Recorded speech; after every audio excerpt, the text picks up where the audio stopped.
So, yun. Ina-unbox na ni Ma'am Ganda yung ating iPhone 15 Pro Max. Dito pala.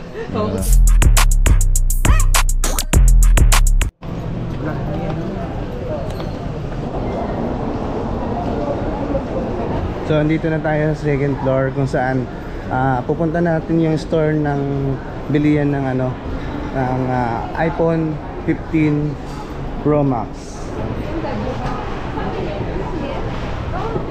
Ma'am, saan po dito yung yung dim gadget? PH. Kanan daw. Dim gadget. Boss, alam niyo po yung yung dim gadget? Dim gadget? Saan daw po sila? Second floor dito ng banda daw.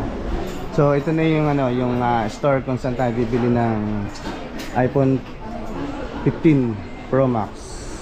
Yung dim gadget. Ayan. Pwedeng utang to. 3 gigs. Umaga, tanghali, hapon. Okay lang, te. Okay lang, sama kita sa vlog. Walang problema, walang magagalit. Ayun, grabe daming previous talaga dito sa sa dim gadget PH, di ba? So may watch ka na, tapos mayroon ka pang floor case, magnetic, tapos to, ma'am? Tempered glass, tapos dalawa. Wow, silicone case, dalawa. Tapos ito pa yung mga niya. Yung battery pack, adapter, tapos AirPod. So, ano pang hinihintay nyo? Unbox na natin tong ating iPhone 15 Pro Max, diba? 1 terabyte. Yun, grabe talaga. Ganyan talaga si Boy, Boy Tawa. So, yun, unbox na natin, ma'am, Ma'am, ano nga pala muna yung pangalan niyo? Ayla po. Ayla? Ayun. So, i-unbox din ni Ma'am Ayla yan. Pwede nang kayo na lang mag-unbox. May warranty naman kami. Hindi ko kasi mawakan yung GoPro ko. Mag-unbox ito. Opo, sige. 10 Pro Max Natural Titanium 1 tera. Okay na? Philippines ba yun? So, yun. Ina-unbox na ni Ma'am Ganda yung ating iPhone 15 Pro Max. Dito pala. Tawag pala kanina. Ma'am, okay lang na masama kayo sa vlog.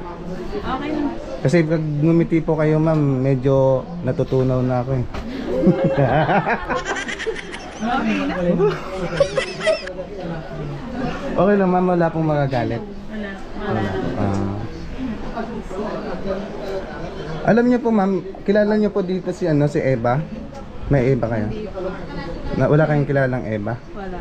Kasi ma'am, si Eva na yung nararamdaman ko sa inyo. Si Sera. Tamat sa kasaya. So ayan, ina-unbox na ni ma'am yung Okay, natin. so okay na. Siyempre, i-connect na lang po natin. I-connect na lang po natin si Anton. Sige po. So ayan, kinoconnect na ni ma'am yung Excuse me. Bakit? Sa akin po ito. Ha? Sa akin po. Akala ko sa akin yan. Pinapa-unbox ko na kay ma'am. Binibidyoan niyo lang po eh. Ay, ganun ba yun? Opo, ako po nagbayad eh. Ay, sorry. Yun lang. Sorry ma'am, akala ko kasi sa akin uwi na ako.